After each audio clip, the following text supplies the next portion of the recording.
Hello, class, and welcome to the course on deviance and psychopathological perspectives.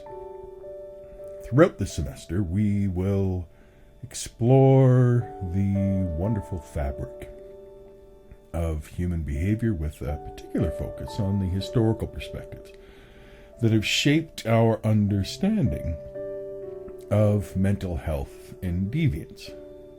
So, in this lecture, we will be exploring what constitutes quote-unquote normal behavior, and how do societies determine what is considered deviant or psychologically abnormal.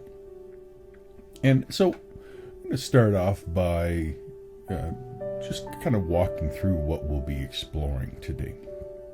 One of the things we're going to do is look through the historical perspective from the ancient world.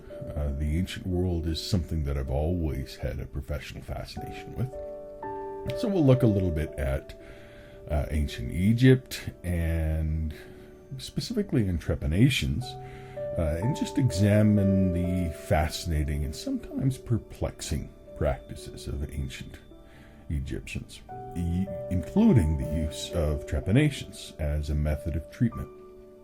We'll also explore the ancient Near East and biblical times, and explore concepts of psychopathology and treatment in places like ancient Israel and ancient Babylon and Persia. And we'll explore within that what role did religious beliefs and societal norms play in shaping perceptions of mental health. We'll then move on and explore a little bit of ancient Greece, and specifically the legacy of Hippocrates, as well as ancient Greeks in general and their understanding of psychopathology. And we'll also explore how their philosophical and medical perspectives shaped early psychological thought. And then we'll dive in a little bit into ancient Rome and investigate the Roman approach to mental health and the influences of cultural and societal factors on various perceptions of deviance as well as treatment. Now, we'll begin by taking a look at ancient Egypt. And our first stop takes us to the banks of the Nile River, where the ancient Egyptians, with their advanced ancient culture, developed unique perspectives on psychopathology as well as methods of treatment.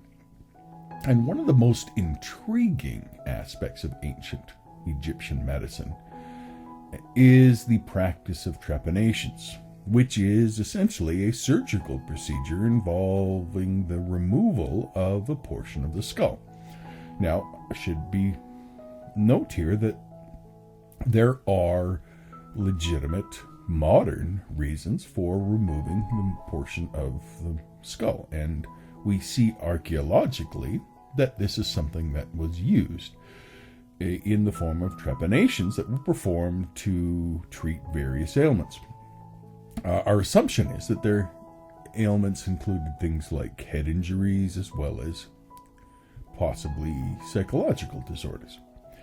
And in understanding psychopathology in ancient Egypt, it's crucial to appreciate their holistic view of health, where the physical and spiritual were very much intertwined.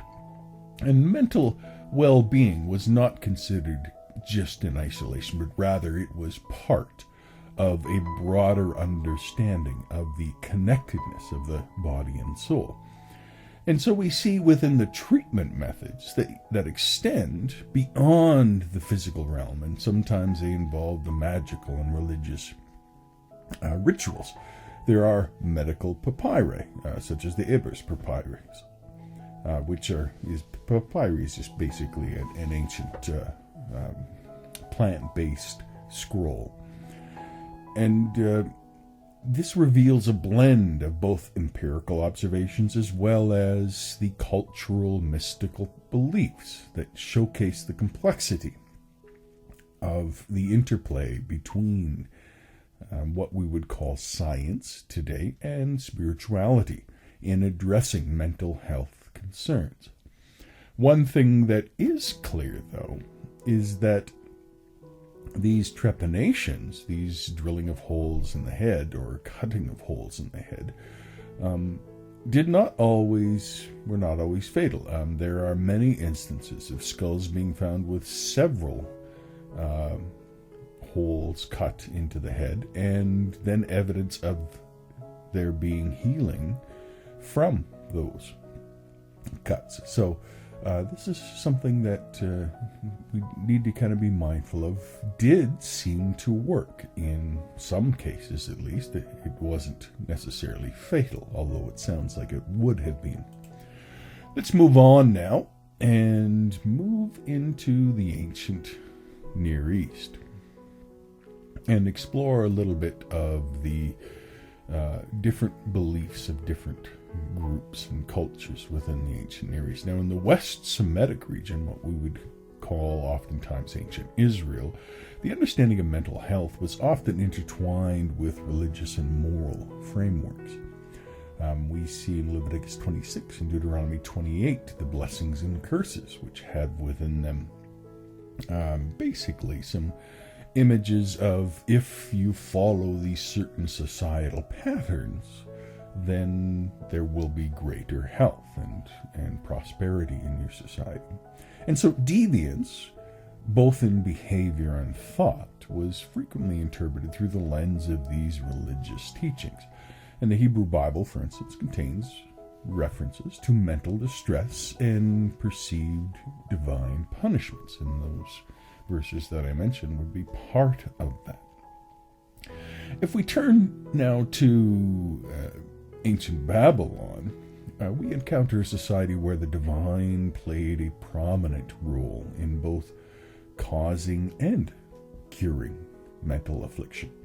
And rituals and ceremonies aimed at appeasing gods, local gods, which was the dominant theme within the ancient Near East, is were really central to this whole approach. And so this illustrates a belief in local supernatural forces being the primary influence of psychological well-being. And in the years, in the 500 years before, or 400 years before, before the Common Era in Persia, we see the rise of the teachings of Zoroastrianism, which influenced perceptions of good and evil, of light and darkness. And so we have this dualistic worldview that extended to the understanding of mental health, with an emphasis on maintaining balance. And there's a concept known as the Ahura Mazda, which is the supreme deity, implies a connection between spiritual harmony and mental well-being, which is part of this as well. So overall, we see that within these ancient societies, there was a blend of spiritual rituals and practical interventions. And oftentimes, temples served as centers for healing. They employed priests and healers who combined religious practices with herbal remedies and incantations, and often served as the managers of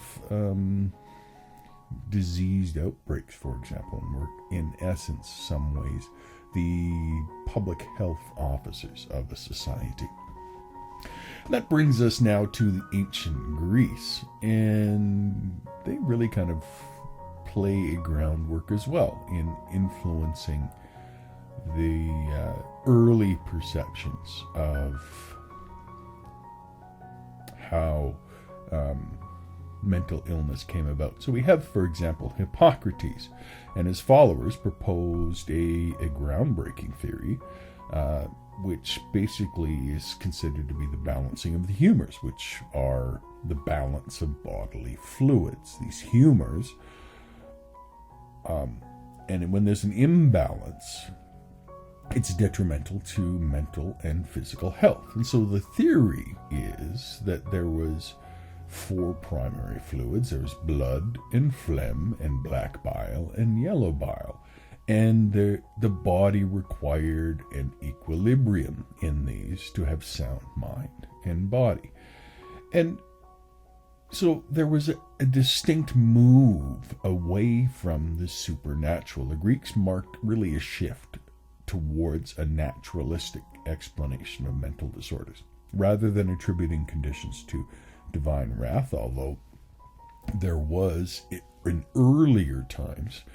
So you can kind of say, around 500 to 400 BCE, there was the shift away from the attribution to the divine and more to the naturalistic. And so we see that particularly in the Hippocratic physicians and their rational explanations for understanding psychopathology. And Hippocrates' influence extended beyond theoretical frameworks. For example, his ethical code, encapsulated by the famous Hippocratic Oath, emphasized the importance of ethical conduct and patient confidentiality and a commitment to healing. And this enduring ethical code continues to resonate in helping care practices in health and medicine today. And so overall, we can see that within the ancient Greek culture, there was a multifaceted perspective on psychopathology, and it really encompassed understanding lifestyle recommendations, dietary changes, and at times pharmacological interventions. And the emphasis is on maintaining a harmonious life. And so the idea of eudaimonia, which is essentially happiness, showcased the interconnection between the physical and mental well-being within life. And then we can kind of move beyond Greece to the ancient Romans. And the Romans recognized the intellectual prowess of their Greek predecessors and really assimilated and expanded upon the Hellenistic ideas concerning mental health. And philosophers like Galen, who built on the Hippocratic principles, played a crucial role in shaping Roman medical thought. And then we have the Stoics, the Roman Stoics.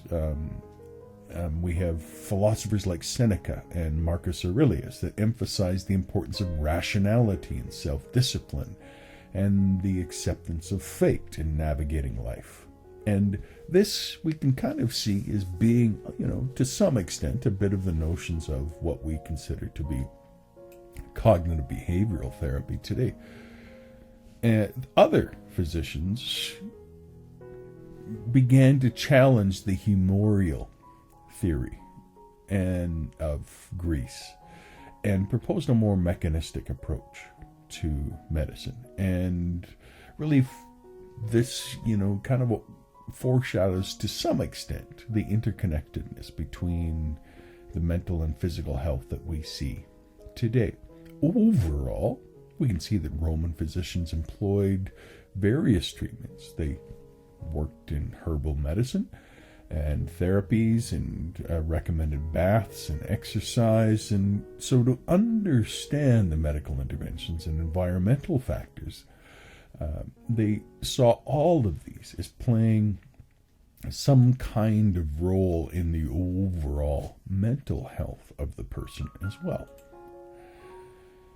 Now, we can also explore in other parts of the world, not just in the Western world. There were concepts and ideas and rich cultural practices that gain insights into psychopathology, because psychopathology is something that exists all around the world. So, for example, in ancient India, concepts such as dharma, that is, duty and righteousness, and karma, which is that basic law of cause and effect, really deeply influenced societal norms and individual behavior.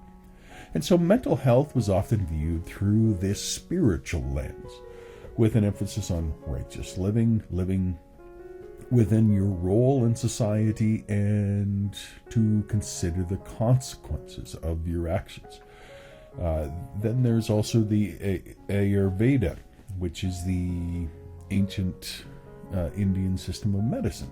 And that obviously played a pivotal role in addressing mental health.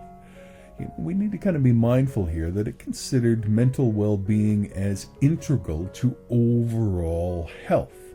And this emphasized the balance of the portions of the body, the doshas, and the interconnectedness of the mind, body, and spirit. And so we see things like practices of yoga and meditation, which are obviously something that originated in ancient India and provides tools for achieving mental equilibrium. And so yogic philosophy explored the relationship between consciousness and mental states and offered practical techniques for self-awareness and concentration and emotional balance. And ancient Indian physicians utilized a combination of herbal remedies, dietary guidelines, and mind-body practices to address mental health concerns. And so the use of herbs and meditation and specific dietary regimens aim to restore balance within the mind and body. We can also, of course, consider East Asia as well. So in ancient China, for example, the Taoist philosophy emphasized the concept of balance and harmony in all aspects of life. And this, of course, included mental well-being. And the Taoist belief in the interconnectedness of nature and the importance of living in harmony with the Tao, the way, influenced perspectives in maintaining psychological equilibrium.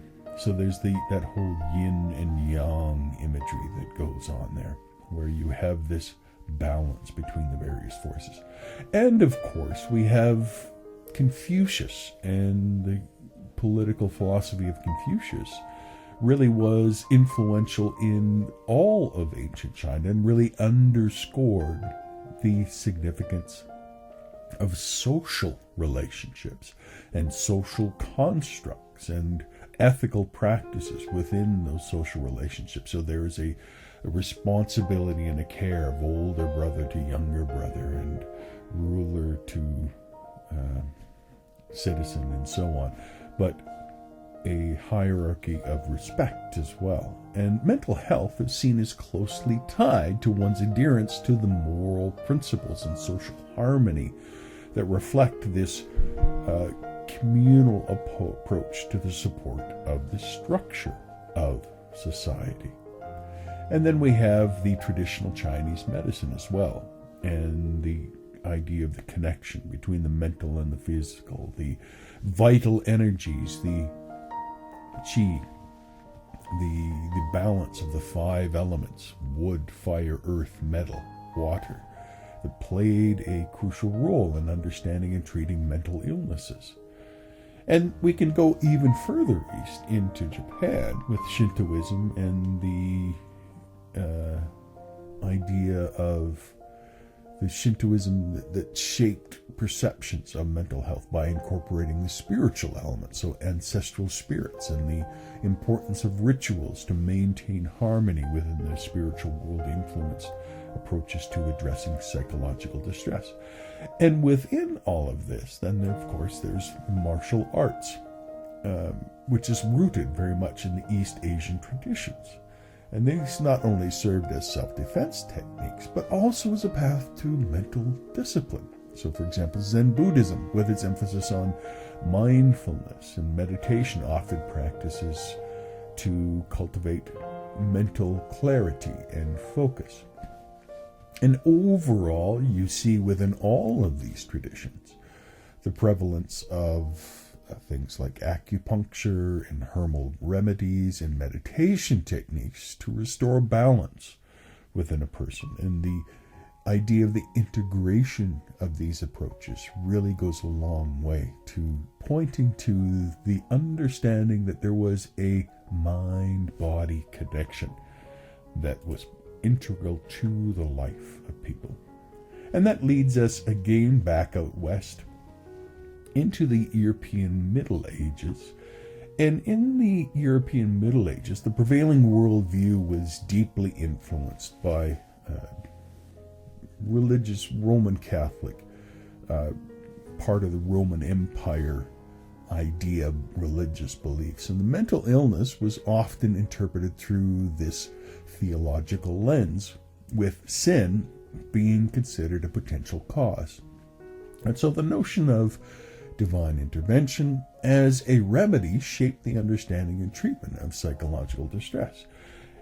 Within this whole time period as well, you have monastic communities that played a significant role in caring for individuals with mental health and issues. So the belief in the sanctity of some individuals, despite their unconventional behaviors, really highlighted that there was some nuance in the perspectives that distinguished between madness and divine inspiration. There was also, during this medieval period, we saw the rise then of the emergence of asylums, institutions initially intended to provide refuge and care for the mentally ill. However, over time, these institutions often devolved into harsh and overcrowded environments, reflecting societal attitudes that oscillated between compassion and then fear. Now, sadly, sometimes society takes a darker turn, and one of those darker turns came when individuals with mental health challenges were stigmatized and accused of practicing witchcraft, for example. And so there was this conflation of mental illness with spiritual notions that contributed to persecution and sometimes execution of some of the most vulnerable of society through these really ill-informed prejudices.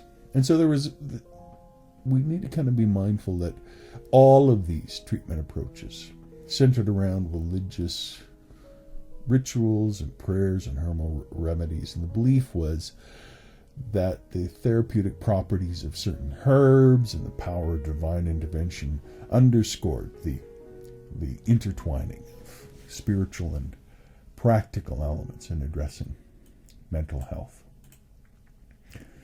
Now, of course, we've left out Africa. And, we can't cover the whole world, but I think it's important that we also cover the African continent here. And across Africa, there were traditional beliefs that played pivotal role in shaping perspectives on mental health. So many indigenous cultures viewed mental and physical health as interconnected, often attributing psychological distress to spiritual imbalances or to ancestral influences. And this has been common among many cultures. Shamans and traditional healers often considered intermediaries between the spiritual and earthly realms, and held important roles in addressing mental health concerns. And their practices included rituals and herbal remedies and divination methods aimed at restoring harmony within the individual and the community. Now, you have things like the community-centric approaches of the Ubuntu, which are prevalent in many societies in Africa, and this really underscores the interconnectedness of individuals within a community. Mental health is often viewed through, you might say, a communal lens, and where we're emphasizing social support and inclusion and collective responsibility for the well-being of others. Now, there were at times art and rituals that expressed the experiences of people suffering from mental health challenges. And so there was symbolism in traditional dances and masks and visual arts that provided avenues for understanding and addressing psychological distress in a cultural form. So, like the other cultures, within the African cultures, there was some common practices in rituals and herbal remedies and community support networks, the emphasis being holistic healing, encompassing the spiritual, psychological, and physical dimensions, really reflecting a comprehensive approach to psychopathology. And it's like we have everywhere. We always seem to come back to that comprehensive perspective. Now, let's shift a little bit to the Renaissance in Europe. The Renaissance in Europe really marked a revival of intellectual curiosity. It was, of course, a time of artistic creativity and a transformation in thought.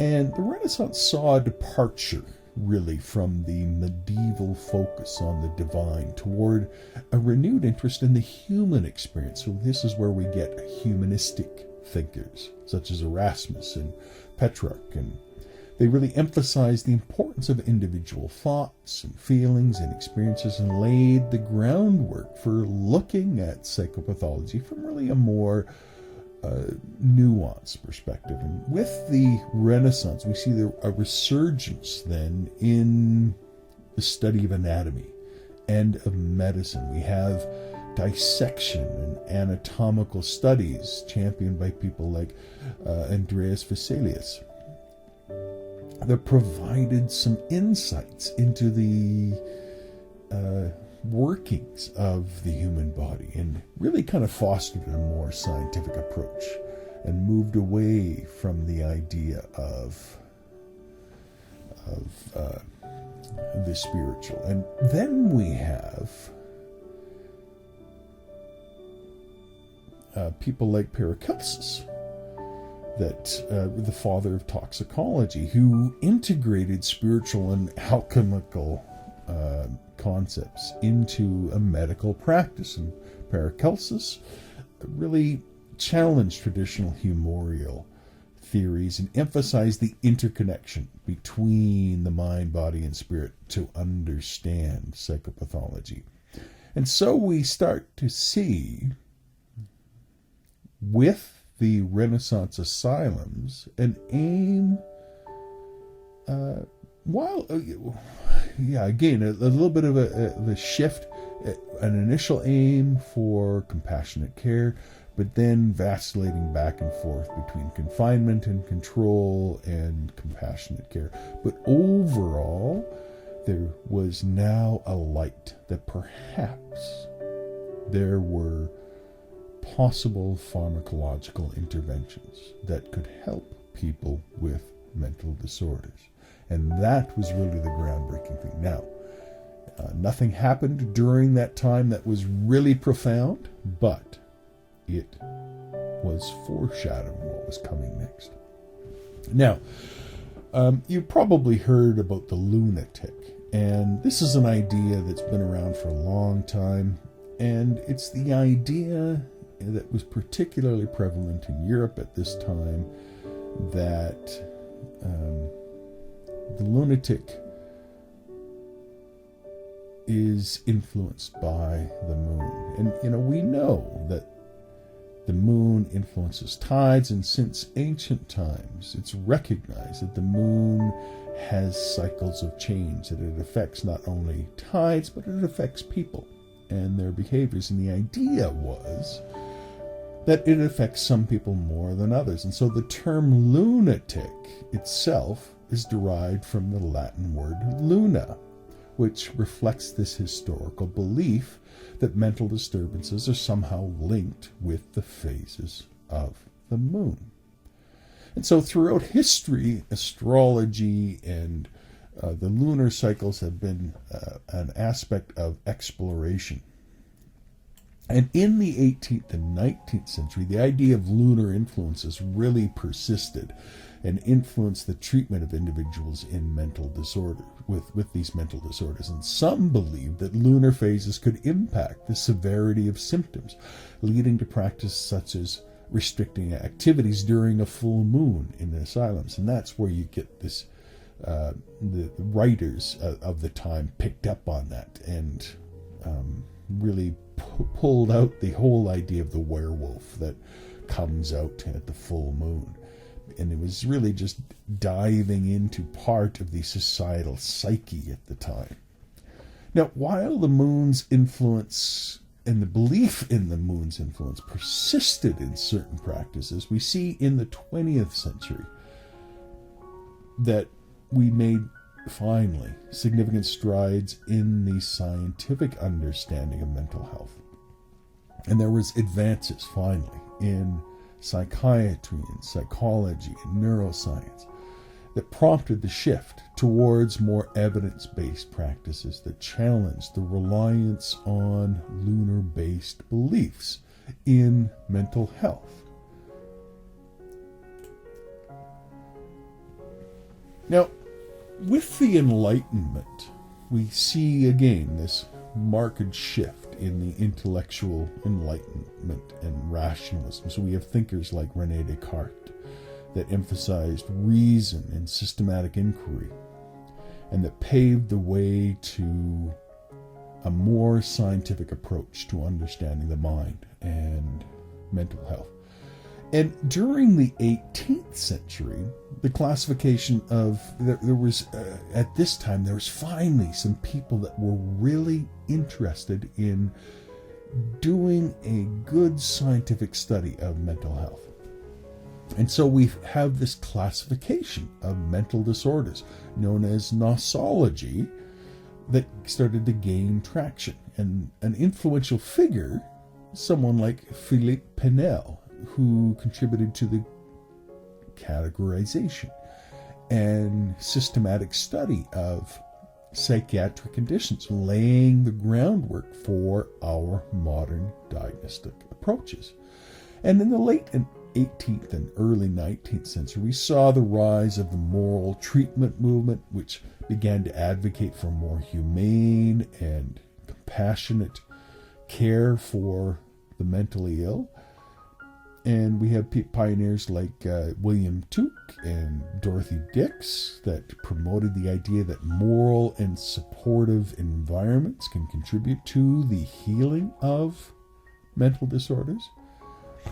And of course, at this time, we still had some people that had ideas that weren't as sound.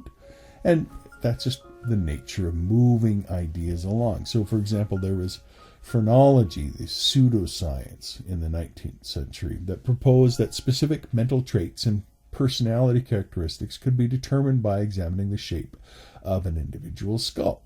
Now, while ultimately discredited, it did reflect a grain of truth that the brain has discrete, specific areas of mental function.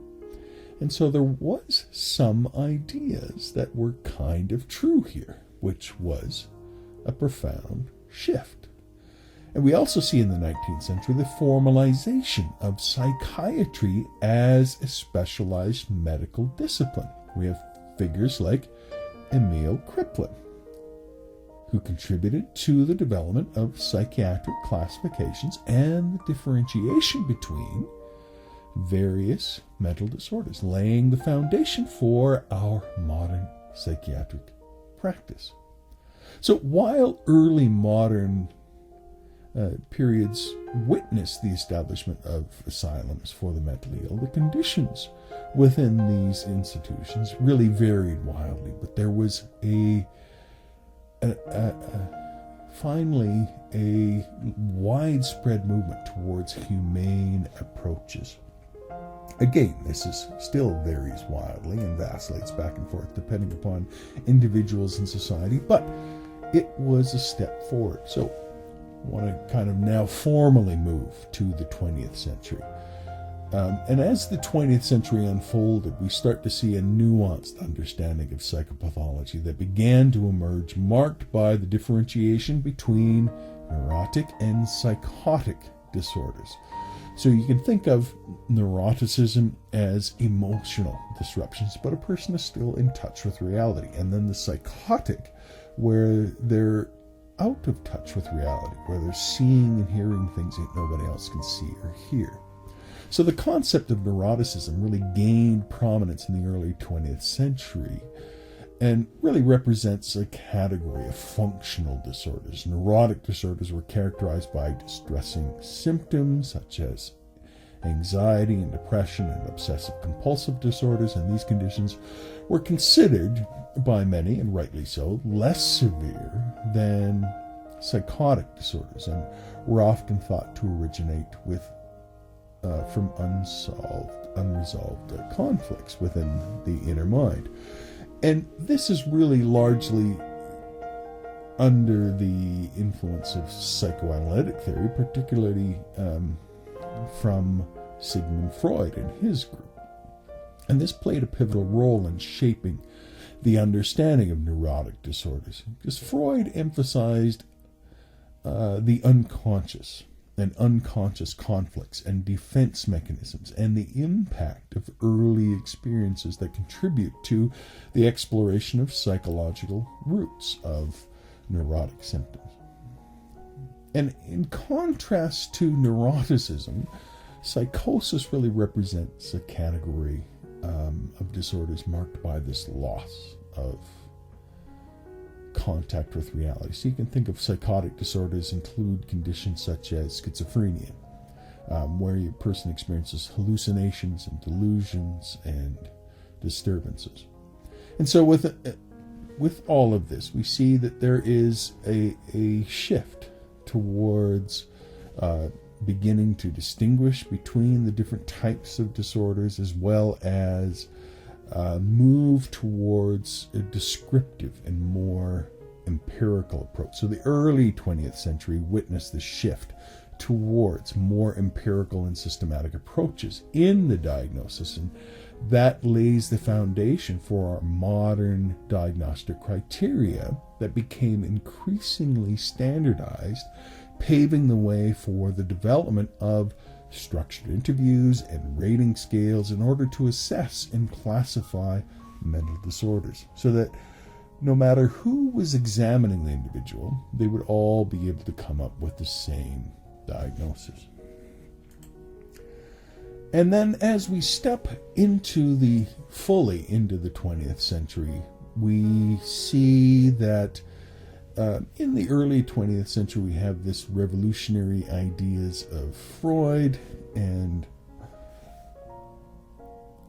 moving towards that idea of psychoanalysis. Now, psychoanalysis certainly dominated the first part of the 20th century, but then behaviorism, spearheaded by psychologists like B.F. Skinner and John B. Watson, focused on observable behaviors, and that began to take over in North America. And this shift towards empirical and experimental psychology laid the groundwork for understanding the environmental influences on behavior and the development of behavior modification techniques.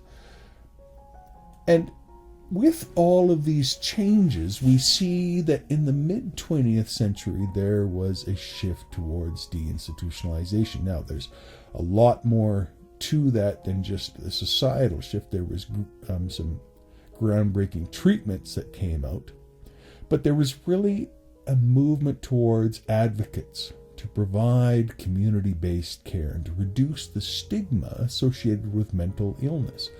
And so there was the establishment of outpatient services and community mental health centers as well. And the latter half of the 20th century really witnessed a significant stride in psychopharmacology.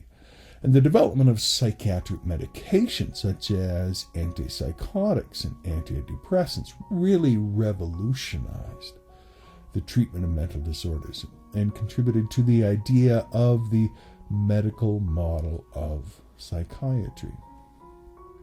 So, As mental health care has evolved, the importance of community-based and holistic approaches has really gained prominence. And we see now that the biopsychosocial model, championed by the likes of George Engel, really emphasized the interplay of the biological, the psychological, and the social factors of mental health and illness. Now, I hope you see there that interplay is something that is common throughout history, and that's one of the things that I wanted you to kind of be mindful of. Now, our understanding is much more precise now, but the same tenets are still there. Now, as we close out this lecture, I want to just highlight a few key ideas. The first one that I want to kind of highlight is the humoral theory, and that is that the ancient medical concept that was proposed that health is determined by the balance of bodily fluids or humors. Okay, remember, this is the ancient Greek idea, which included blood and phlegm and black bile and yellow bile.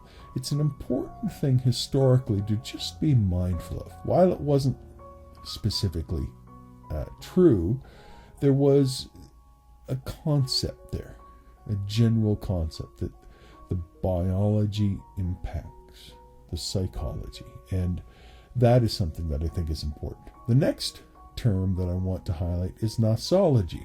Nosology is essentially a big part of what we will be looking at in this course, and that is the classification and categorization of mental disorders, evolving over centuries to provide systematic ways of understanding and diagnosing mental illnesses.